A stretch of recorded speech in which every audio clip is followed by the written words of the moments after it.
प्रेम लेखक मुंशी प्रेमचंद जी।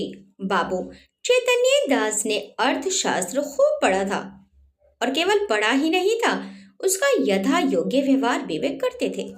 वे वकील थे। दो तीन गांव में उनकी जमींदारी भी थी। बैंक में भी कुछ रुपये थे। ये सब उसी अर्थशास्त्र के ज्ञान का फल था। जब कोई खर्च सामने आता तब उनके मन में स्वभावतः प्रश्न होता था, इससे स्वयं मेरा उपकार होगा या किसी अन्य पुरुष का। यदि दो में से किसी का कुछ भी उपकार न होता तो वे बड़ी निर्दयता से उस खर्च का गला दबा देते थे। व्यर्थ को वे विष के समान समझते थे। अर्थशास्त्र के सिद्धांत उनके जीवन स्तंभ हो गए थे। बाबू साहब के दो पुत्र थे। बड़े का नाम प्रभुदास था, छोटे का शिवदास। दोनों कॉलेज में पढ़ते थे। उनमें केवल एक श्रेणी का अंतर था। दोनों ही चतुर होनहार युवक थे, किंतु प्रभुदास पर पिता का स्नेह अधिक था। उसमें सतुष्ता की मात्रा अधिक थी और पिता को उसकी जीत से बड़ी बड़ी आशाएं थी। वे उसे विद्योन्नति के लिए इंग्लैंड भेजना चाहते थे। उसे बैरिस्टर बनाना उनके जीवन की सबसे बड़ी अभिलाषा थी।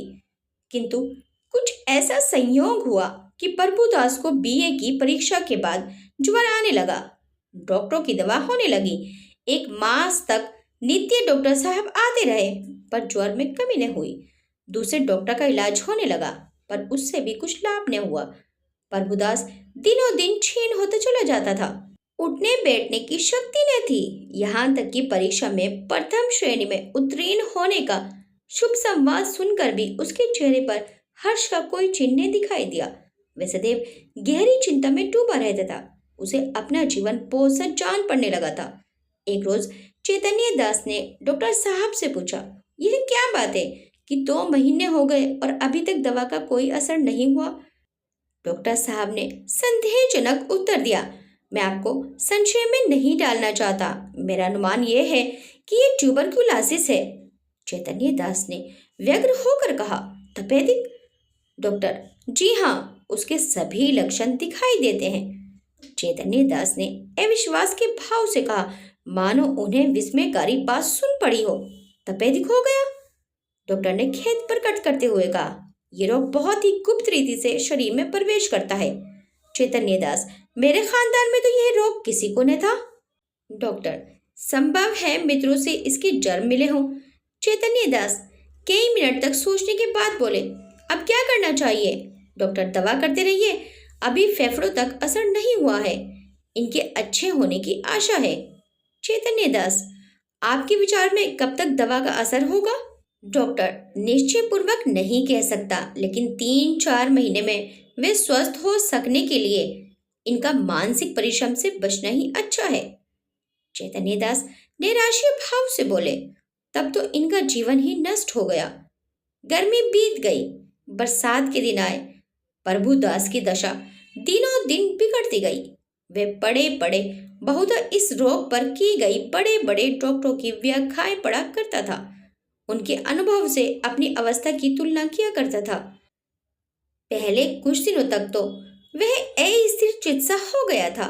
2-4 दिन भी दशा संभली रहती तो पुस्तकें देखने लगता और विलायत यात्रा की चर्चा करता। 2-4 दिन भी ज्वर का प्रकोप बढ़ जाता तो जीवन से निराश हो जाता। किंतु कई मास के पश्चात जब उसे विश्वास हो गया कि इस रोग से मुक्त होना कठिन है, तब उसने जीवन की भी चिंता छोड़ दी। पथ्या पथ्या का विचार नहीं करता। घर वालों की निगाह बचाकर औषधियां जमीन पर गिरा देता। मित्रों के साथ बैठकर जी बहलाता। यदि कोई उससे स्वास्थ्य के विषय में कुछ पूछता तो चिढ़कर मुंह मोड़ लेता। उसके भाव में एक शांति में उदासीनता आ गई थी और बातों में एक दार्शनिक मर्मज्ञता पाई जाती थी। वे लोक रीति और सामाजिक प्रथाओं पर बड़ी निर्भीकता से आलोचनाएं किया करता।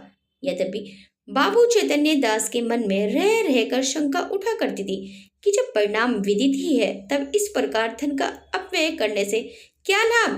तथापि वे कुछ तो पुत्र प्रेम में और कुछ लोक मत के भय से धैर्य के साथ दवा दर्पण करते जाते थे। जाड़े का मौसम था। चैतन्य दास पुत्र के सिरहाने बैठे हुए डॉक्टर की ओर प्रश्नात्मक दृष्टि से देख रहे थे। जब डॉक्टर साहब टेम्परेचर लेकर कुर्सी पर बैठे, तब चैतन्य दास ने पूछा, अब तो जाड़ा आ गया, आपको कुछ अंतर मालूम होता है? डॉक्टर, बिल्कुल नहीं, बल्कि रोग और भी दुस्साहती होता जाता है।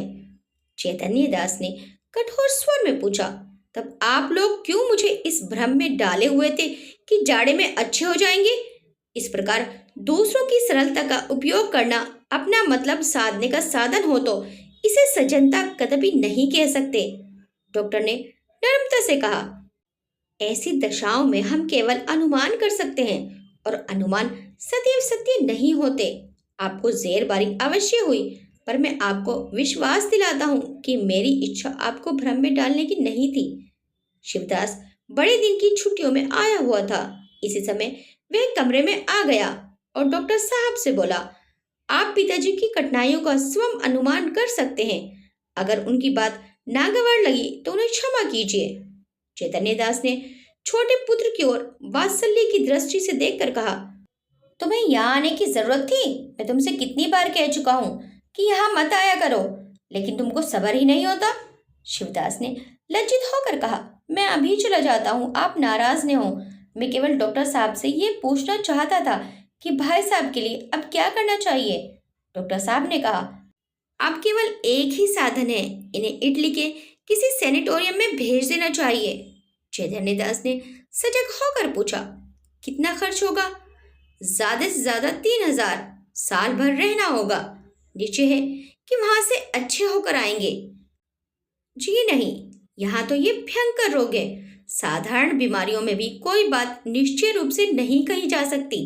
इतना खर्च करने पर भी वहां से ज्यों के त्यों लौट आए तो ईश्वर की इच्छा। आपको ये तस्कीन हो जाएगी कि इनके लिए मैं जो कुछ कर सकता था कर दिया। आधी रात तक घर में प्रभुदास को इटली भेजने के प्रस्ताव पर वाद विवाद होता रहा। चैतन्य दास का कथन था कि एक संदिग्ध फल के लिए 3,000 का खर्च उठाना बुद्धिमत्ता के प्रतिकूल है। शिवदास उनसे सहमत था, किंतु उसकी माता इस प्रस्ताव का बड़ी दृढ़ता के साथ विरोध कर रही थी। अंत में माता के धिक्कारों का ये फल हुआ कि शिवदास लज्जित होकर उसके पक्ष में हो गया। बाबू साहब अकेले रह गए। तपेश्वरी ने तर्क से काम लिया, पति के सद्भाव को प्रचलित करने की चेष्टा की, धन की नश्वरता की लोकोक्तियां कही। इन शास्त्रों से विजय लाभ न हुआ तो अश्रु वर्षा करने लगी। बाबू साहब जल बिंदुओं के इस प्रहार के सामने ठहर न सके। इन शब्दों में हार स्वीकार की। अच्छा भाई, रो मत, जो कुछ कहती हो वही होगा। तपेश्वरी, तो कब? रुपए हाथ में आने दो। तो ये क्यों नहीं कहते कि भेजना ही नहीं चाहते? भेजना चाहता हूँ, किंतु अभी हाथ खाली है। क्या तुम जानती नहीं? बैंक में तो रुपये हैं, जायदाद तो है। 2-3 हजार का प्रबंध करना ऐसा क्या कठिन है? चैतन्य दास ने पत्नी को ऐसी दृष्टि से देखा मानो उसे खा जाएंगे और एक क्षण के बाद बोले, बिल्कुल बच्चों की सी बातें करती हो। इटली में कोई संजीवनी नहीं रखी हुई है जो तुरंत चमत्कार दिखाएगी। जब वहां भी केवल प्रारब्ध की ही परीक्षा करनी है तो सावधानी से कर लेंगे। पूर्व पुरुषों की संचित जायदाद और रखे हुए रुपए में अनिश्चित हित की आशा पर बलिदान नहीं कर सकता। तपेश्वी ने डरते डरते कहा, आखिर आधा हिस्सा तो प्रभुदास का भी है। बाबू साहब तिरस्कार करते हुए बोले, आधा नहीं, उसको मैं अपना सरसव दे देता। जब उससे कुछ आशा होती वे खानदान की मर्यादा और ऐश्वर्य बढ़ाता और इस लगाए हुए धन के फलस्वरूप कुछ कर दिखाता। मैं केवल भावुकता के फेर में पड़कर धन का ह्रास नहीं कर सकता। तपेश्वरी अवाक रह गई। जीत कर भी उसकी हार हुई। इस प्रस्ताव के 6 महीने बाद शिवदास बीए पास हो गया। बाबू चैतन्य दास ने अपनी जमींदारी के 2 आने बंधक रखकर कानून पढ़ने के निमित्त उसे इंग्लैंड भेजा। उसे बम्बई तक खुद पहुंचाने गए। वहां से लौटे तो उनके अंतःकरण में सदिच्छाइयों से परिमित लाभ होने की आशा थी। उनके लौटने के 1 सप्ताह पीछे अभागा प्रभुदास अपनी उच्च अभिलाषाओं को लिए हुए परलोक सिधारा। चैतन्य दास मणिकर्णिका घाट पर अपने संबंधियों के साथ बैठे चिता ज्वाला की ओर देख रहे थे। उनके नेत्रों से अश्रुधारा प्रवाहित हो रही थी। पुत्र प्रेम एक क्षण के लिए अर्थ सिद्धांत पर गालिब हो गया था।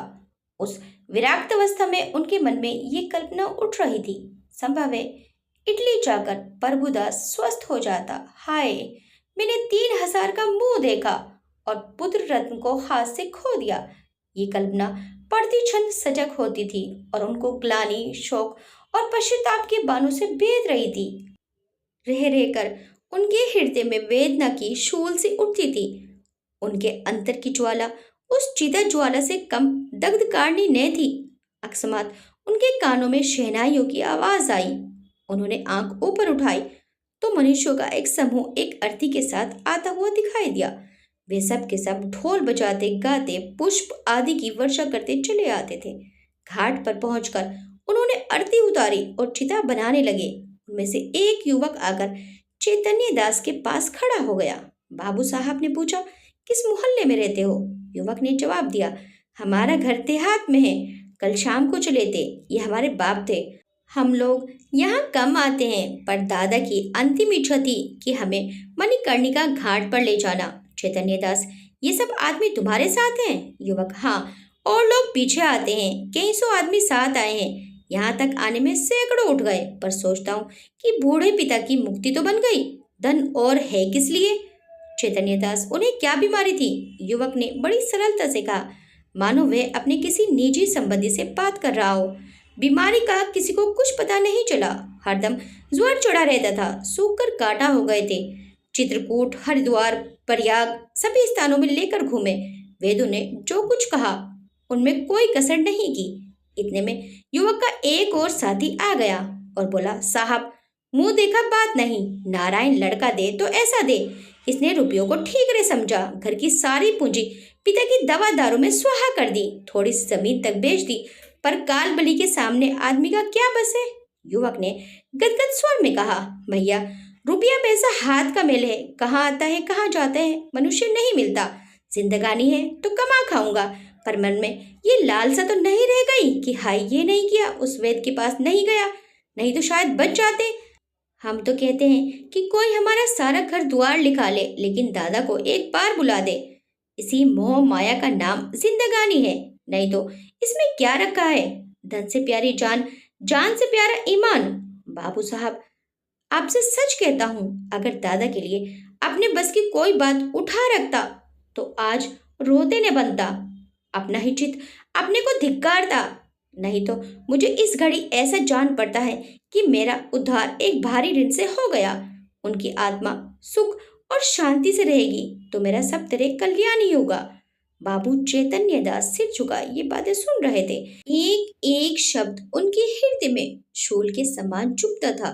इस उदारता के प्रकाश में उन्हें अपनी हृदयहीनता, अपनी आत्मशून्यता, अपनी भौतिकता अत्यंत भयंकर दिखाई देती थी। उनके चित्त पर इस घटना का कितना प्रभाव पड़ा, यह इसी से अनुमान किया जा सकता है कि प्रभुदास के अंत्येष्टि संस्कार में उन्होंने हजारों रुपये खर्च कर डाले। उनके संतप्त हृदय की शांति के लिए अब एकमात्र यही उपाय रह गया था। आपको ये वीडियो कैसी लगी हमें कमेंट करके जरूर बताइएगा। वीडियो अच्छी लगी तो वीडियो को लाइक, शेयर, सब्सक्राइब करना मत भूलिएगा। मिलते हैं नेक्स्ट टाइम एक अच्छी सी कहानी के साथ। Till then bye bye.